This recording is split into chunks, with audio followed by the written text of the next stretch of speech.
Hello everyone, welcome to Story Time with Mama Clay. Today I will be reading Follow the Drinking Gourd, story and pictures by Jeanette Winter.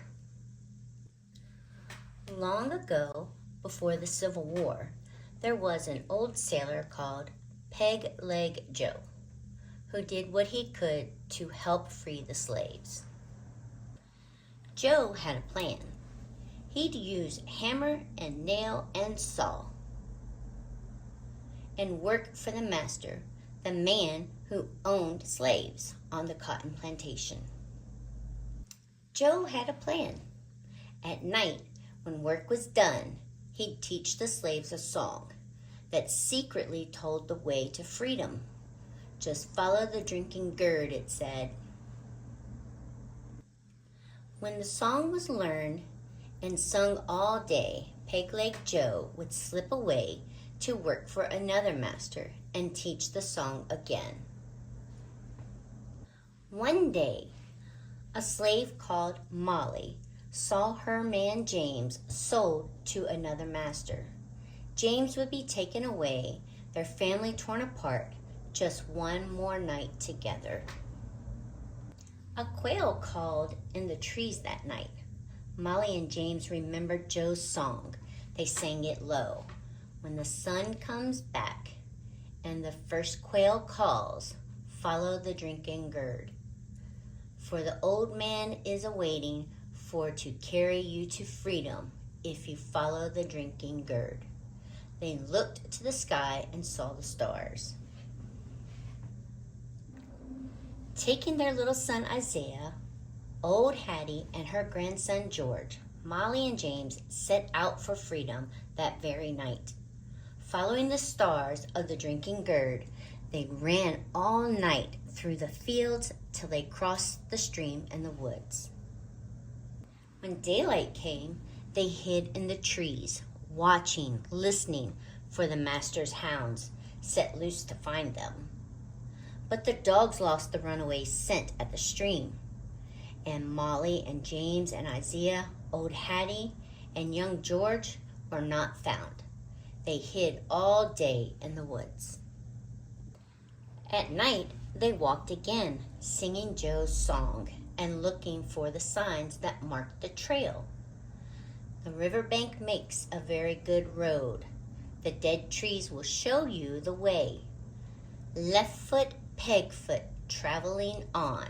Follow the drinking gourd. Walking by night, sleeping by day, for weeks they traveled on. Sometimes berries to pick and corn to snatch. Sometimes fish to catch. Sometimes empty bellies to sleep on. Sometimes no stars to guide the way. They never knew what lay ahead.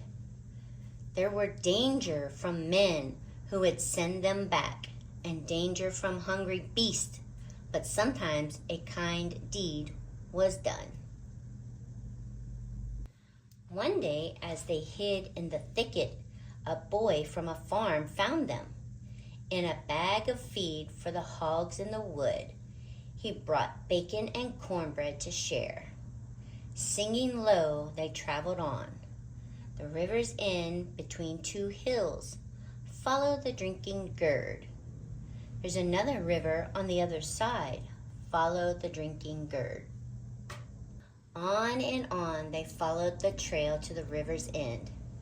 From the top of the hill they saw the new path, another river beneath the stars, to lead them to freedom land.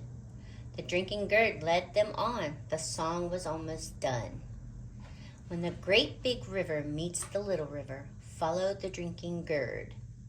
For the old man is awaiting for to carry you to freedom if you follow the drinking gourd. Then they climbed the last hill. Down below was Peg-Leg Joe, waiting at the wide Ohio River to carry them across. Their spirits rose when they saw the old man. Molly and James and Isaiah, old Hattie and George ran to the shore. Under a starry sky, Joe rowed them across the wide Ohio River. He told them of hiding places where they would be safe. Excuse me. A path of houses stretched like a train on a secret track leading north to Canada. He called it the Underground Railroad. It carried riders to freedom. The first safe house stood on the hill. The lamp was lit, which meant it was safe to come. Ragged and weary, they waited while Joe signaled low with a hoot like an owl. Then the door opened wide to welcome the freedom travelers. They were rushed through the house to the barn. From the farmers knew there were slave catchers near. A trap door in the floor took them under the barn to hide till it was safe to move on. Then Peg-Leg Joe went back to the river to meet others who followed the drinking Gourd. With danger still near, too close for ease, the farmer set the 5 travelers on. He drew a map that showed the way north on the midnight road to the next safe house just over 2 hills. This time James called the signal, a hoot like an owl, that opened the door to a Quaker farm. The travelers were led to a secret room hidden behind shelves. They rested here for many days and healed their wounds.